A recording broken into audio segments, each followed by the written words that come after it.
ॐ अज्ञानतिमिरन्धस्य ज्ञानाञ्जनशलाकया चक्षुरुन्मिलितं येन तस्मै श्रीगुरुवे नमः। मूकं करोति वाचालं पङ्गुं लङ्घयते गिरिं यत्कृपातमहं वन्दे श्रीगुरुदीनतारिणं परमानन्दमाधवं श्रीचैतन्यमीश्वरं। नमो ॐ विष्णुपदाय कृष्णपृष्ठाय भूतले श्रीमते Bhaktivedanta स्वामिनिति नामिने।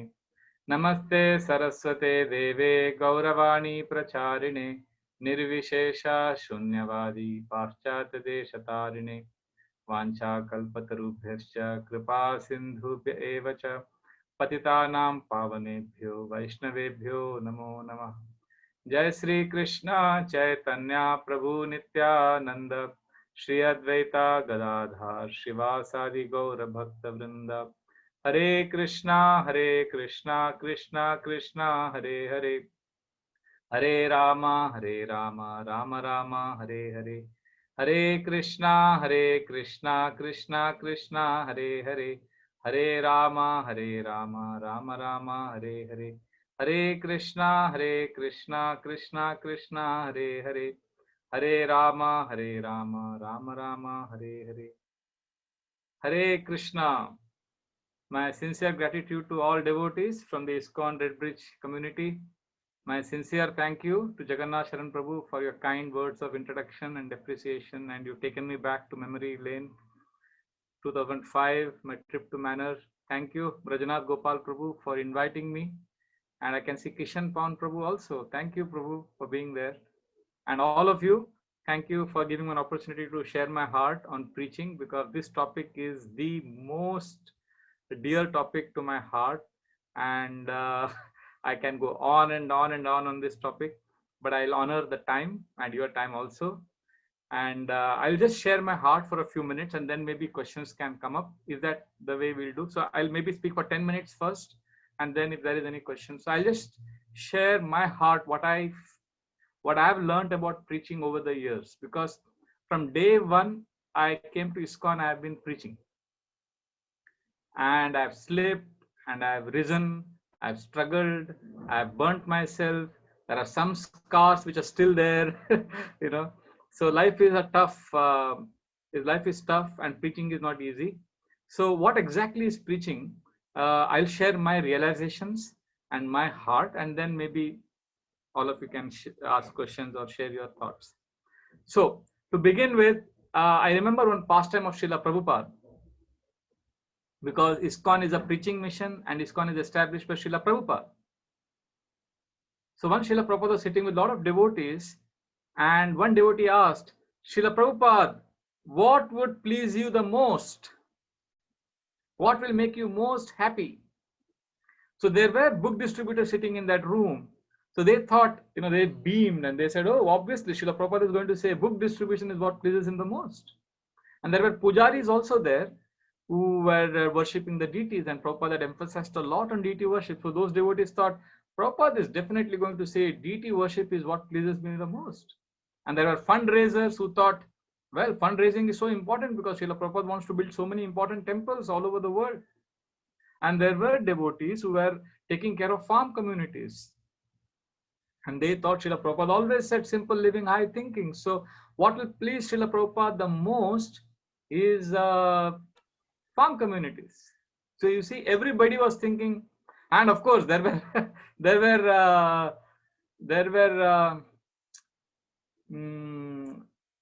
there were devotees who were cooking prasadam for devotees.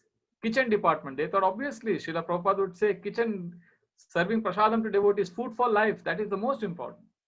So anyway, everybody had their own ideas, and they looked at Srila Prabhupada, and Srila Prabhupada's answer was very, very endearing to everyone. Srila Prabhupada said, what will please him the most? He said, if you love Krishna.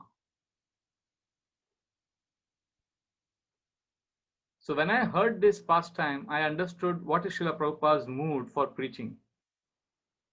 Srila Prabhupada's mood for preaching is two things. First, experience Krishna, love Krishna, and second, share that. ISKCON is not an organization for stingy people. We are not stingy, we are not miserly. And if we act miserly and we don't share Krishna consciousness, we are going against Srila Prabhupada's mood. But a beggar cannot be giving charity all the time. So we have to become wealthy, we have to receive grace, we have to receive mercy, and then we have to also preach. And while preaching, we get more mercy. But the fundamental foundation, the foundation of Krishna conscious preaching is experiencing Krishna and then sharing that. Like, for example, I know one devotee who loves to memorize verses. Now, these are the kind of preachers I've seen in ISKCON. He just loves, when he speaks Bhagavatam class, we say, oh, this Prabhu has come from Shloka Loka. Because he just keeps chanting verses. His whole class is verses. So we count verses. Last class he gave, he spoke 110 verses. So some brahmacharis, the entire class, we are counting how many shlokas he quotes. And somebody may say, oh, but he's not giving a practical class. That's okay. He loves verses. Verses are not different from Krishna. So when he's preaching, he's being himself, and there is a market for that also. There are people who love because he is happy.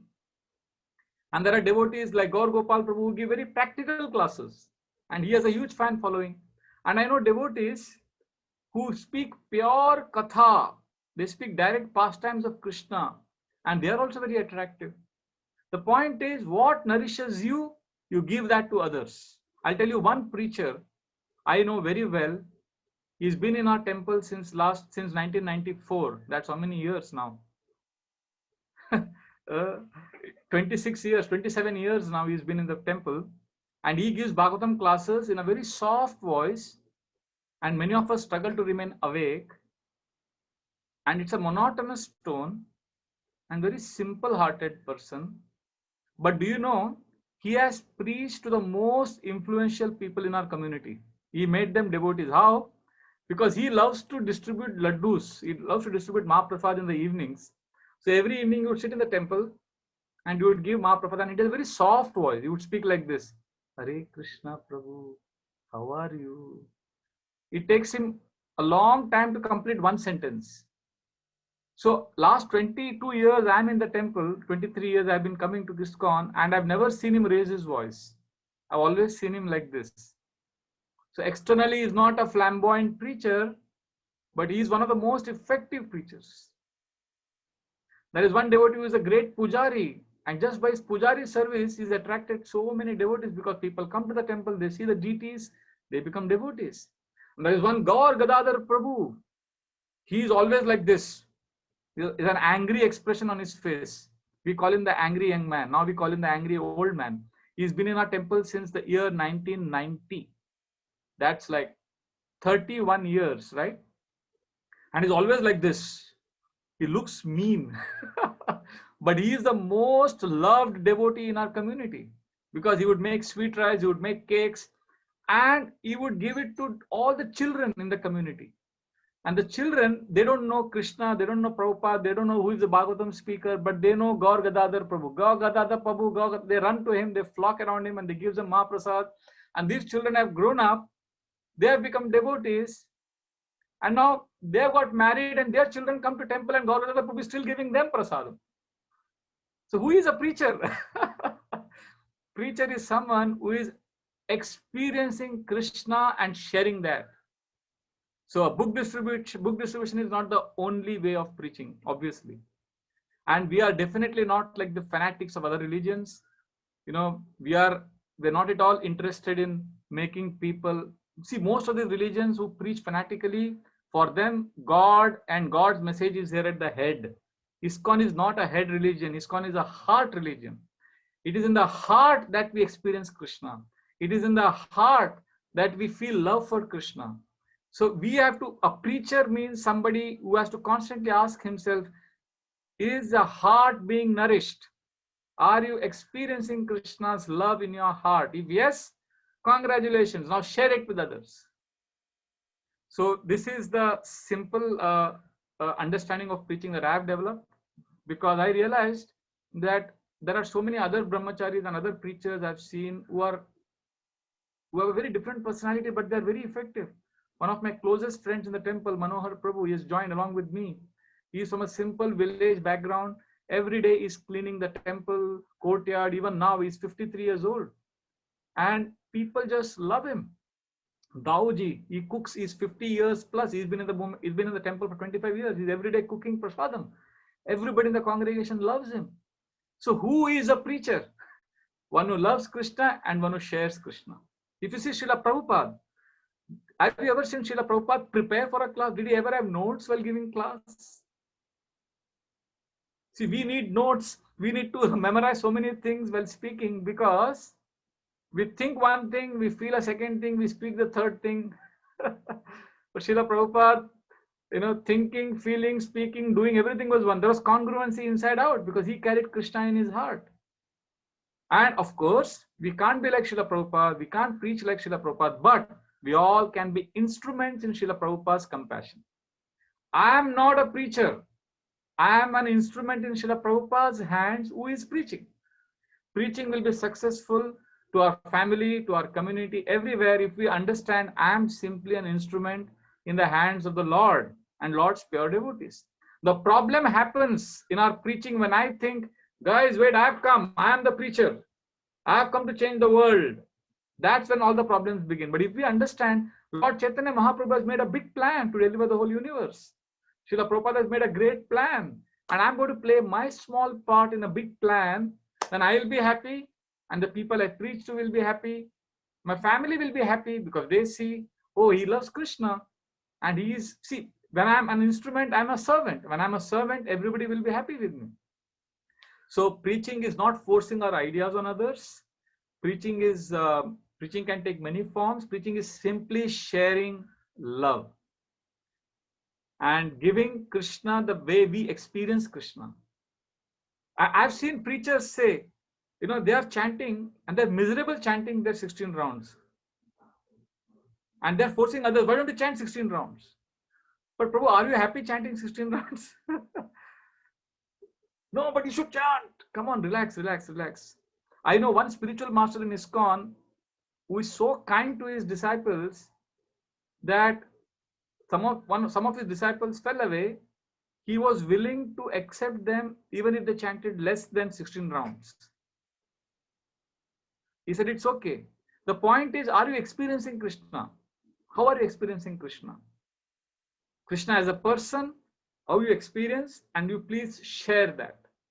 So this is in essence preaching, and the foundation of preaching, the qualification of a preacher is understanding that I'm simply an instrument in the hands of my spiritual master and Srila Prabhupada, and naturally humility, because we have no ability. We have to be cognizant of the fact that there are higher powers which dictate, which give us the strength to speak, to remember verses.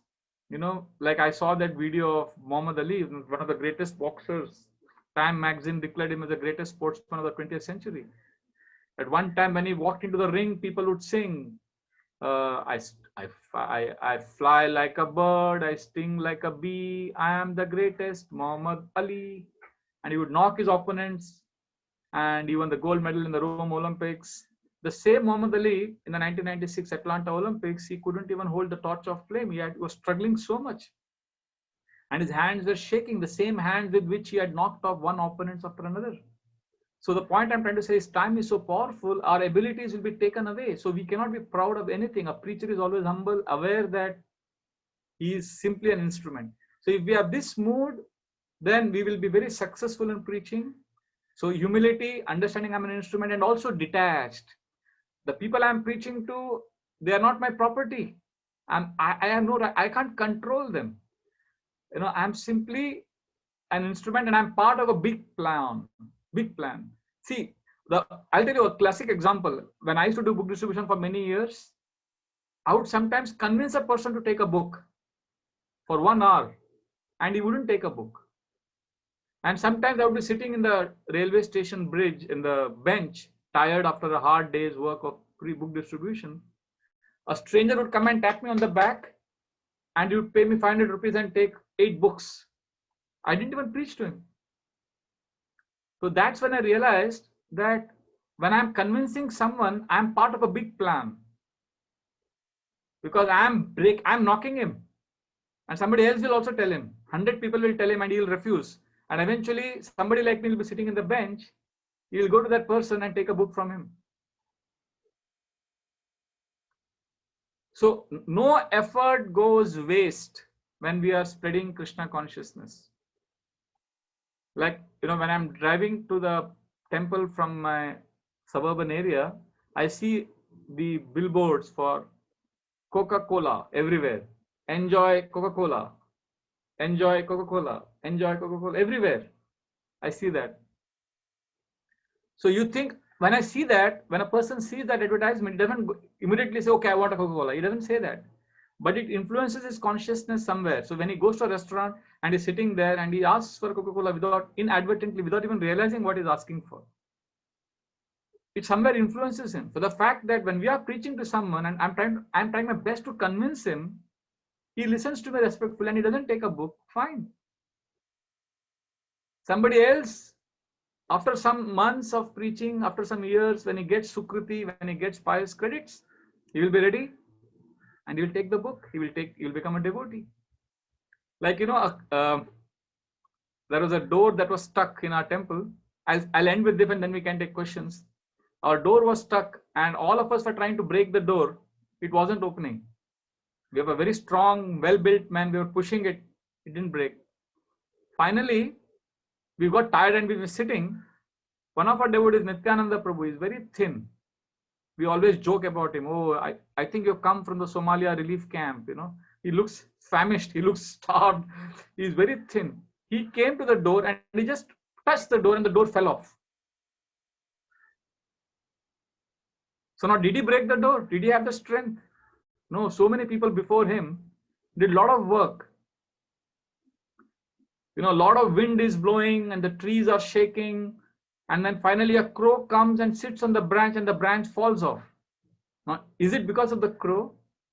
No, a lot of factors have happened. Similarly, a lot of preaching happening, a lot of devotees, a lot of temple. In China, they have a saying, it takes, I know it's not a popular example to quote China nowadays, but in China, they say that it takes 7 people to make a horse drink water. Which means it's not one person's job. Preaching is not one person doing something. It's a whole movement. Srila Prabhupada, our entire parampara, our Krishna, everybody is involved. And we are playing our small, tiny part in helping somebody come close to Krishna. And don't worry, no effort is waste. It's like the scriptures give the example of grass. If you light fire on wet grass, what happens? Will it catch fire? But something good will happen to that grass. It will become moist. If you light fire on moist grass, will it catch fire? No.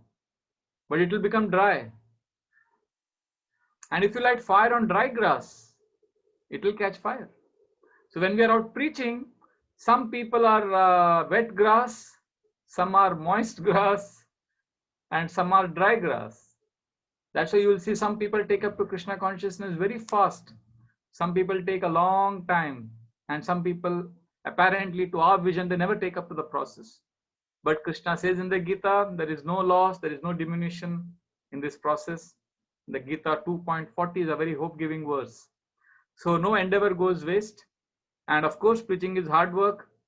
Telling people about Krishna is not easy. When Indradumna Swami Maharaj came back after a long Harinam Sankirtan, and he came back to the temple, and Srila Prabhupada said, how was the Kirtan? How was the preaching? And Indradumna Swami Maharaj said, Prabhupada, it was so difficult. It was so difficult to convince people to take books and preach. And Srila Prabhupada immediately said, when did I say preaching is easy? It's tough. But Bhurida Jana, Srimad Bhagavatam says, they are most dear to Krishna because they are the most compassionate. They are going out, giving Krishna's message to everyone. So the fun, the happiness we experience, the fulfillment we experience when, as Srila Prabhupada's instrument, we go out and give Krishna consciousness is very, very satisfying. So I'd like to end with one pastime of Srila Prabhupada. I began with Srila Prabhupada's pastime. I'll end with Srila Prabhupada's pastime and then we can take questions. Once some devotees are with Srila Prabhupada, and devotees are asking the meaning of their names. One devotee said, what is the meaning of my name, Prabhupada? My name is Garga Muni Das. Srila Prabhupada said, the meaning of your name is, you are the servant of Garga Muni, the spiritual master of Vrindavan. Somebody said, what is the meaning of my name, Brahmananda Das? Srila Prabhupada said, Brahmananda Das means one who is enjoying the Brahman experience. Like that, everybody was asking the meaning of their names. And there was Bhavananda Prabhu also there. So he said, Srila Prabhupada, the meaning of my name is Bhavananda Das, means somebody who is enjoying Bhava. Bhava is the word for love for Krishna. So Bhavananda means somebody is experiencing Bhava, somebody is enjoying Bhava, love for Krishna. Srila Prabhupada said, no, your name is Bhavananda Das. Bhava means material world. And Bhavananda Das means one who is enjoying in the material world.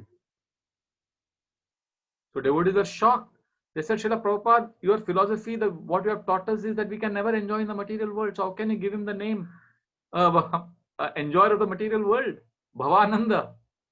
Srila Prabhupada said, no, the only enjoyment in material world is preaching. So when I said Bhavananda Das, means he is the one who enjoys preaching, because there is no other happiness in material world, and preaching is something which doesn't happen in the spiritual world either. You don't have to convince anybody there to become a devotee. That is one service which you can do only in the material world. And because that is the mission of Nityananda Prabhu, whose appearance day is coming this Thursday, and he is the most compassionate preacher. Srila Prabhupada is a representative of Srila Prabhupada. So as representative of Srila Prabhupada, we can go all out and preach in our own unique way. If you like to do kirtan, please do kirtan. If you like to cook, please cook. Somehow share Krishna with others. Thank you. Hare Krishna.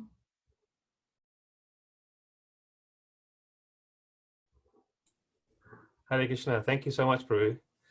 I wanted to get the ball rolling with the questions, and you shared one story about how you went out on books and you had a long day of books, and you're trying to convince one person for a long, like an hour period. And then it turned around when you sat down and you weren't preaching actively, that somebody came to you. Can you share some other kind of stories from your own experience of when you've seen preaching in action, whether it's yourself or others, just to kind of highlight some other stories? Oh yeah, there's so many stories. You'll have to stop me.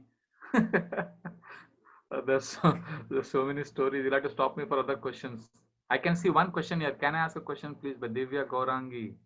So maybe I'll answer your question, Jagannath Sharan Prabhu, and then take question from Divya Gaurangi. Sure. Is that okay? Perfect. Yeah. So okay, I can remember one story when preaching.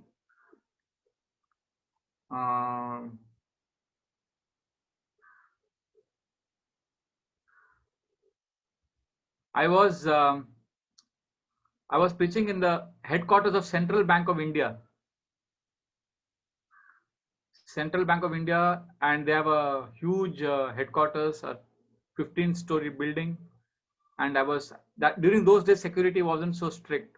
This was 1999, and I managed to enter. And then I had 2 big bags, and then I was distributing books. And one person caught me and said, "Why don't you go and meet Mr. Khan?" So I thought, oh, he's telling me that, okay, I should avoid Mr. Khan. So I said, who is he? He said, he is the big boss here.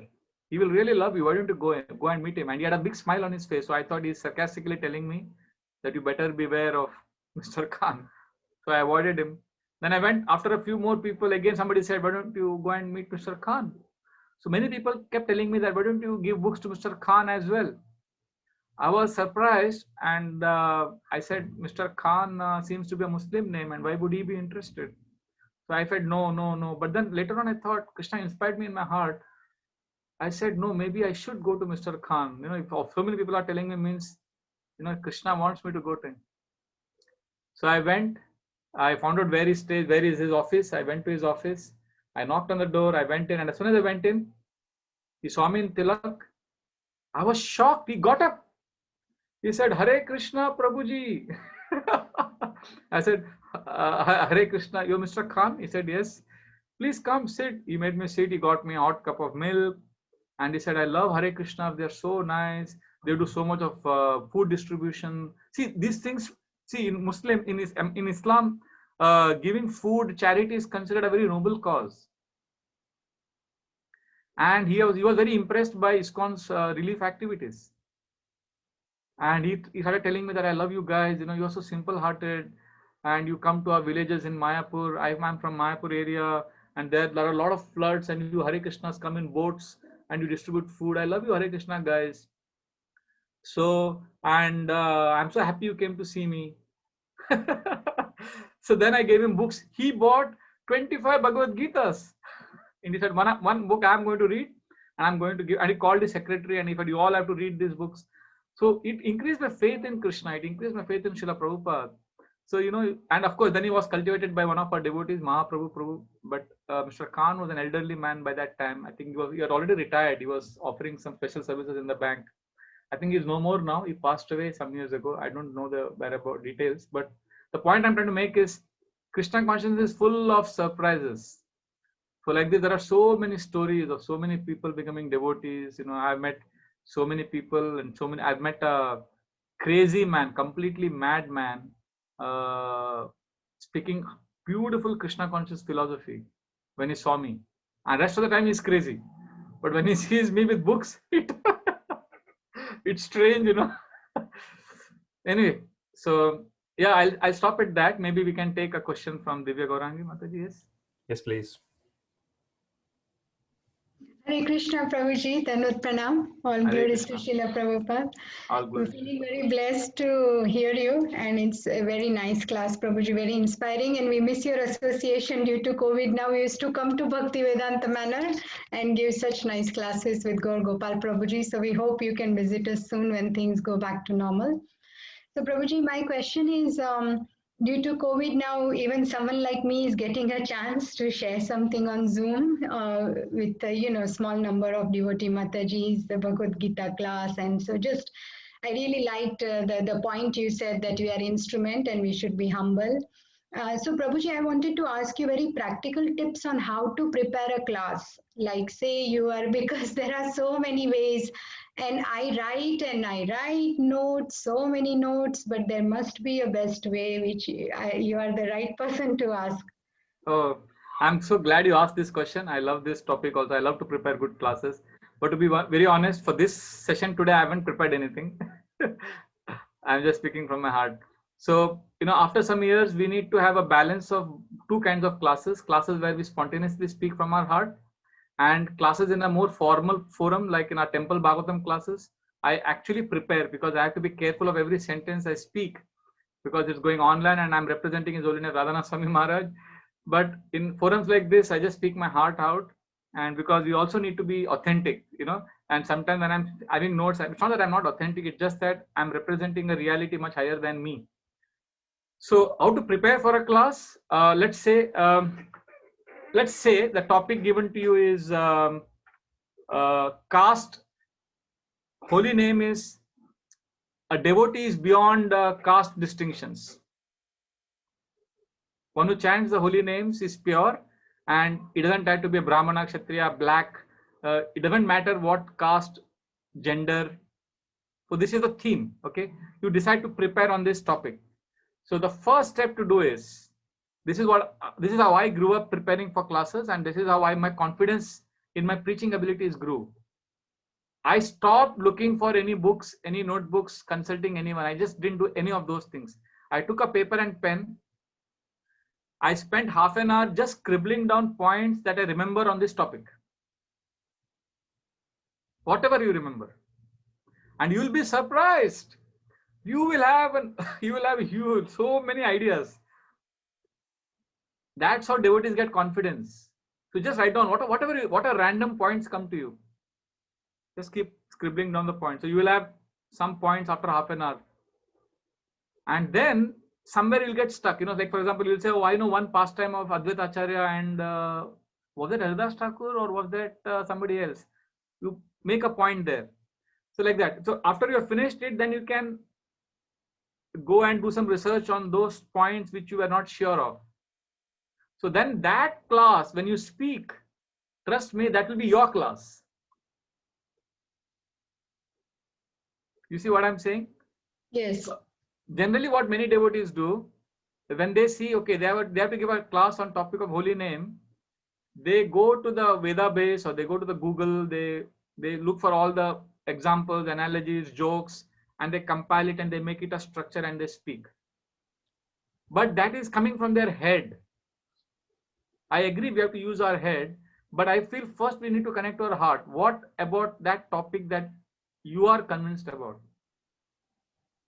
First you write down those points and then elaborate. Let's say you have no idea, then you go and hear classes.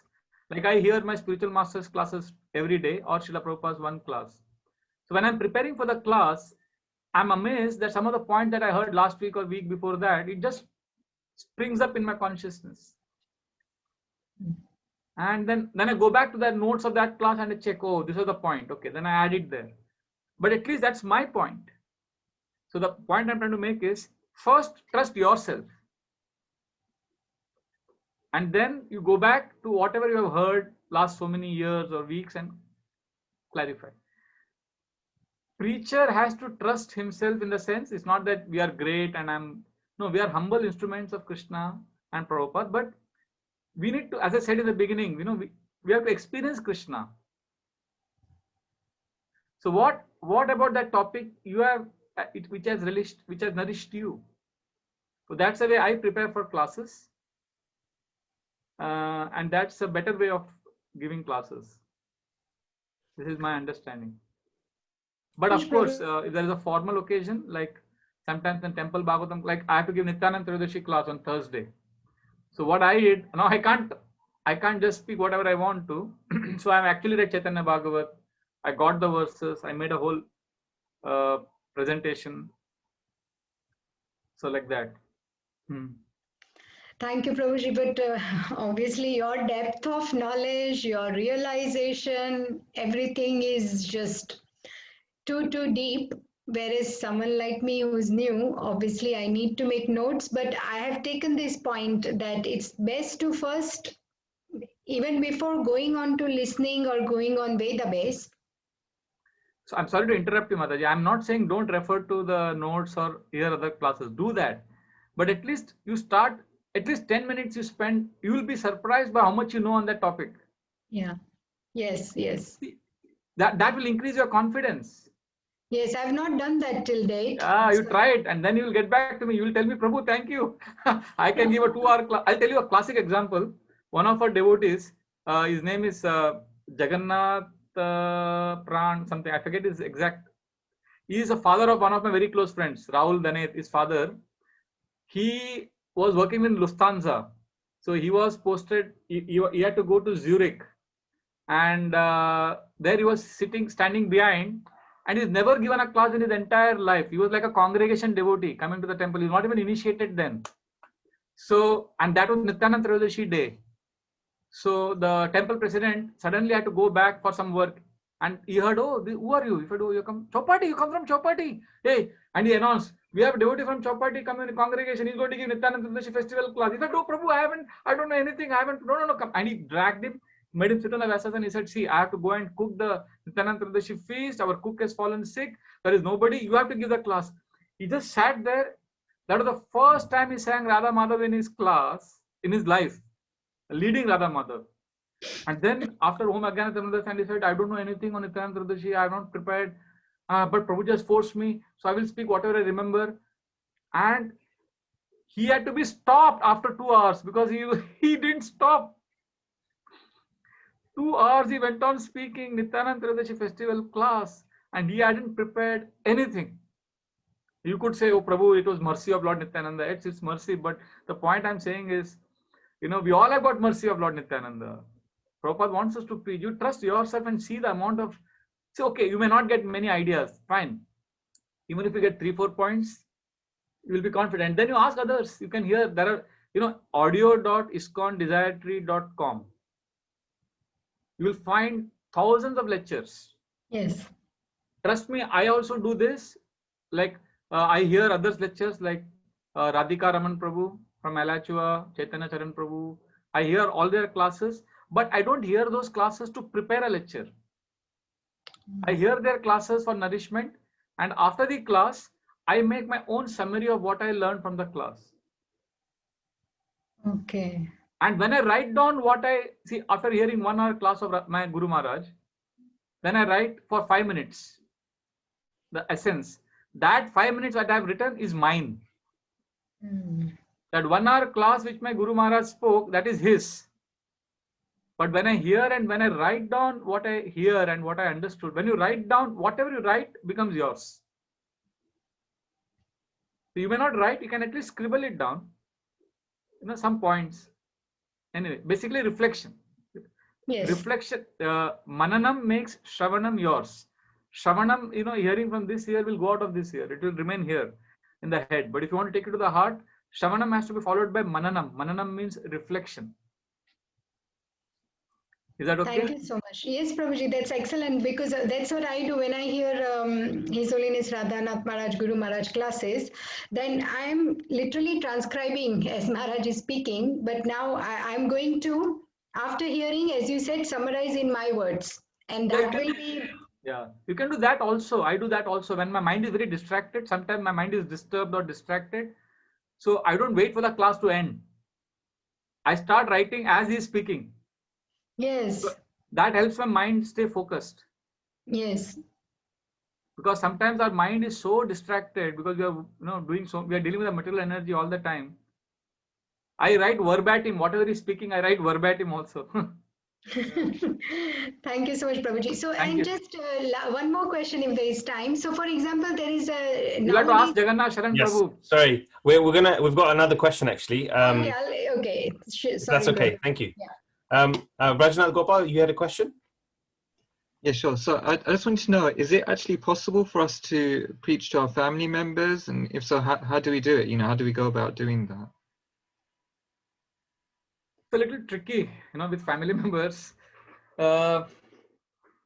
Because like recently one devotee was getting initiation and he was crying. He said, Prabhu, I've been practicing for 20 years now and I'm today getting initiation and I'm so happy. He's 65. He's saying, I'm so grateful to the Lord that I'm getting initiation, but I'm very sad because my wife has not come for the initiation ceremony to see me get initiation. She just doesn't cooperate and she's not at all happy that I'm getting initiation. So he was connected to the parampara, but he was miserable. So then I sat with him. I said, Prabhu, have you ever tried to, what have you done with your wife? Like, why are you feeling so much pain? He said, from day one, I've been telling her about Krishna consciousness. She's never been supportive. So I said, what is her need? Have you understood her needs? Can you take care of her needs? So then we had a long discussion. The point is, what I'm trying to say is with family, we have to first give them the confidence that we love them. Our love is not conditional on them becoming devotees of Krishna. If my family members know that I love them, regardless of whether they love Krishna or not, then they may be willing to receive.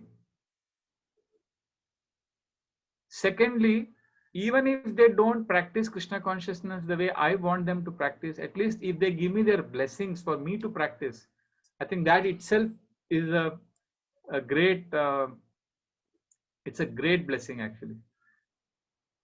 But I understand when we love someone, we really want them to also chant. We also want them to take up to Krishna consciousness. But, Krishna's mercy is causeless, which means we can't really determine. If we could do it, then it wouldn't be causeless. It has to be causeless. There are some devotees who are great devotees, but their family members are completely uncooperative. And there are some devotees, family members are all devotees, but still they're miserable because of some other problem.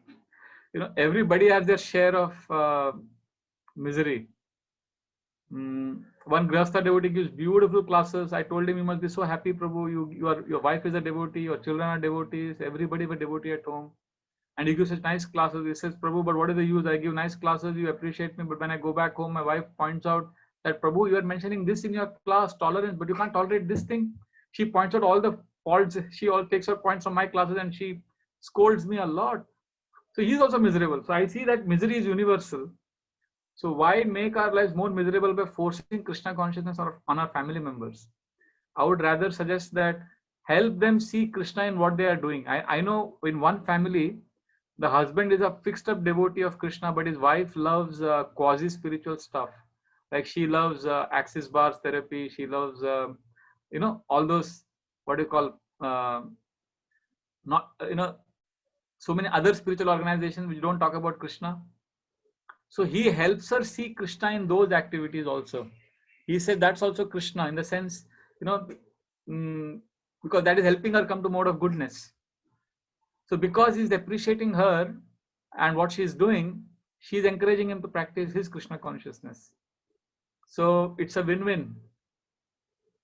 So we may have to do that. We can't really, because we need our family a lot. You have to ask yourself, do you want your family members' love, or do you want Krishna, only Krishna? And if you say, I want only Krishna, then you should experience Krishna. And if you experience Krishna, you may realize that Krishna wants me to love my family members more than making them devotees. And if you even don't experience Krishna, but you want to follow Krishna consciousness strictly to the T, to the, to every letter of the law, then you should be ready to pay the price. You should be ready to pay the price of losing your family. So if your family is important for you, then do whatever it takes to keep your family happy.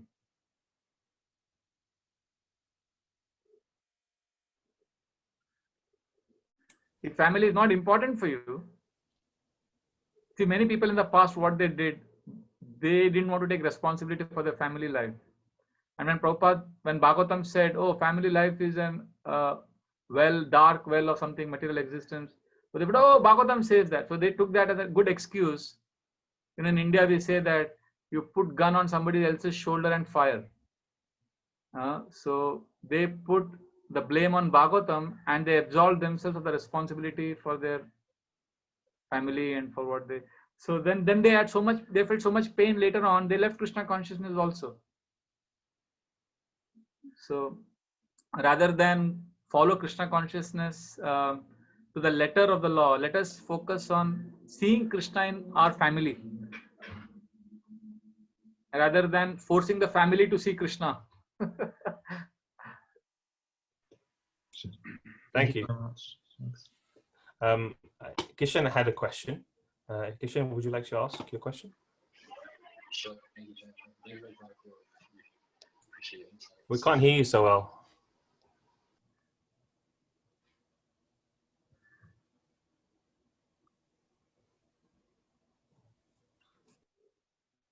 Yeah, sure, I can ask.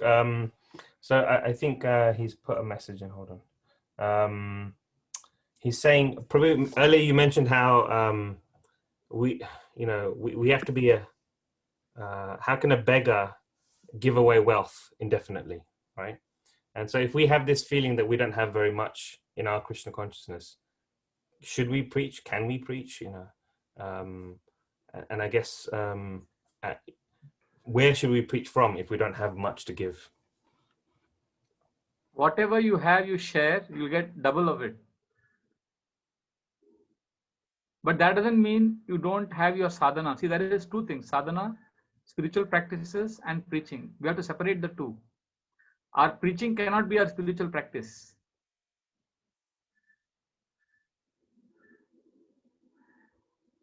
Spiritual practice is watering the root of the tree.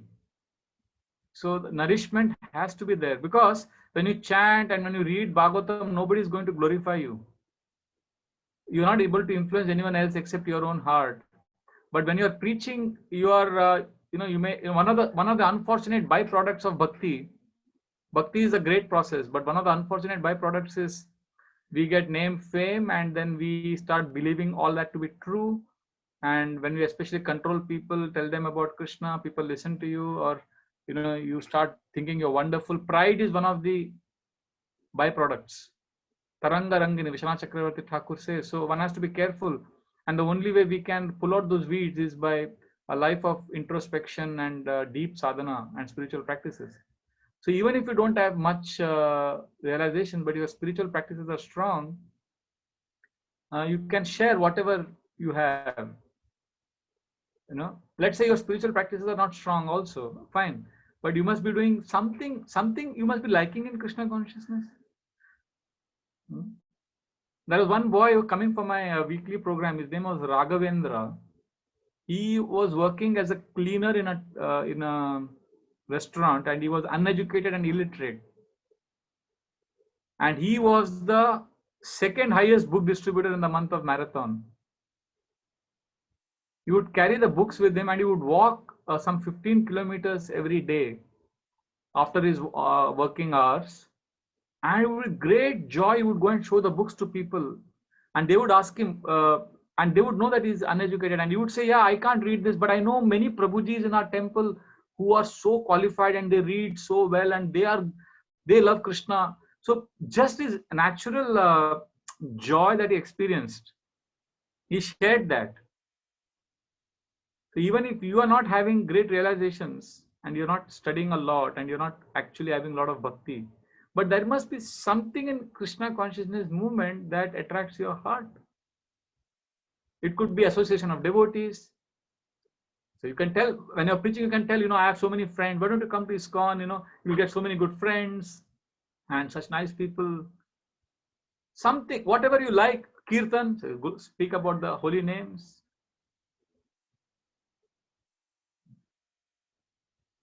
It's a good feeling to have that I'm not qualified. But who is qualified? I mean, if you're waiting to become qualified, I think that's your qualification. To the fact that you're thinking you're not qualified. The moment you think I'm qualified, the way Krishna sees and the way we see, you know, is totally different. When I see myself as unqualified, maybe Krishna is considering it as a great opportunity to preach. In our temple, Chowpatty temple, we have a rule. Whenever any devotee says, I want to give class, he is disqualified. He is never given a chance to give Bhagavatam class. You know, in our temple, we never ask for, I want to lead kirtan today or I want to give class. That's been the rule since I joined. It's a service given to you.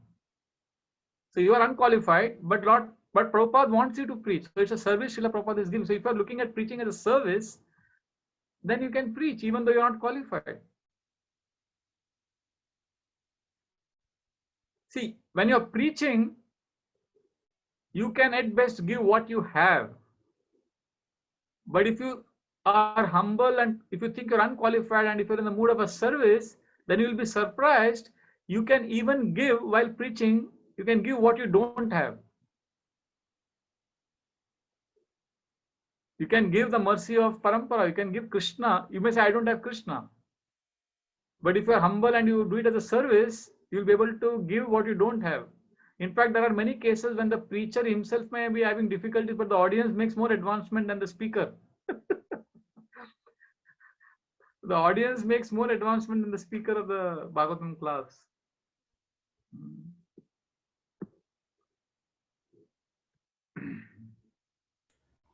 I see one question here, Prabhu. Yes, please. Is that okay, Kishan Prabhu? Can I take this? Yes, please. Please do.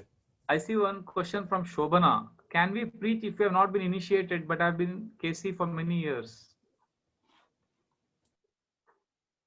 Great. So initiation is a necessary formality, but even if you're not initiated, if you love Krishna, please preach. Please give Krishna to others.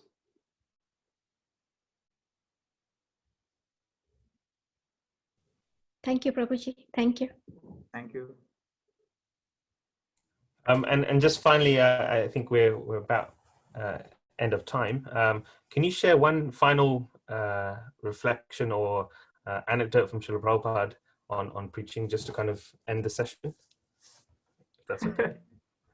Srila Prabhupada, you know, many Bhagavatam purports I read.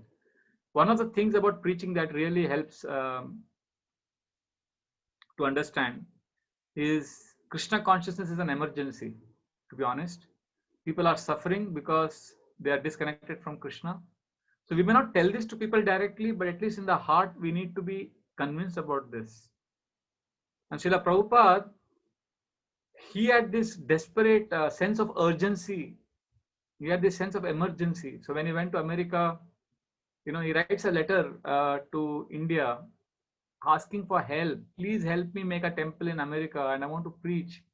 And in one of the letters which has touched my heart very deeply, Srila Prabhupada writes to his friend and godbrother in India saying that, please don't think I'm a madman. I know what I'm saying when I'm saying that I know how we can all go back to Godhead. Please believe me. And so you can see his desperate compassion and his sense of emergency. And one of the most inspiring pastimes of Srila Prabhupada regarding preaching, there are many pastimes, but one that inspires my heart very much is when Srila Prabhupada was flying from Dallas to New Orleans. And there was some turbulence in the flight, and the plane was thrown off course, and the overhead bins opened and the things were falling off, and people were panicking, they were screaming. It was as if there's going to be a major accident, disaster. And Srila Prabhupada his hands were in the bead bag and he was only saying Hare Krishna, Hare. He was totally absorbed in Krishna.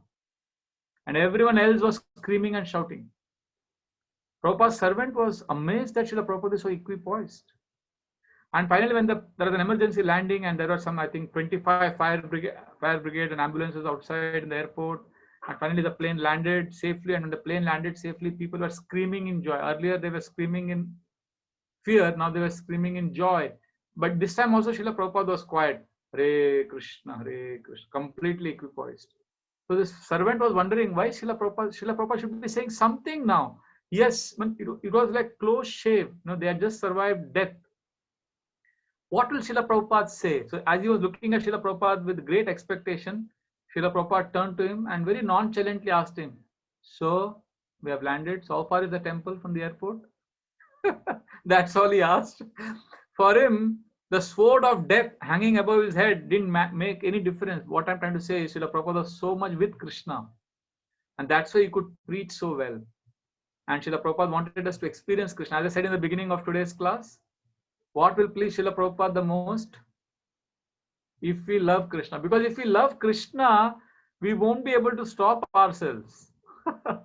If you love Krishna, nobody has to tell you to preach. Nobody can stop you from preaching. And nobody will tell you, go and preach. Because you will love Krishna. You will want to give Krishna to everyone. So let us meditate on Srila Prabhupada's deep desire to give Krishna, which is coming from a space of experiencing Krishna.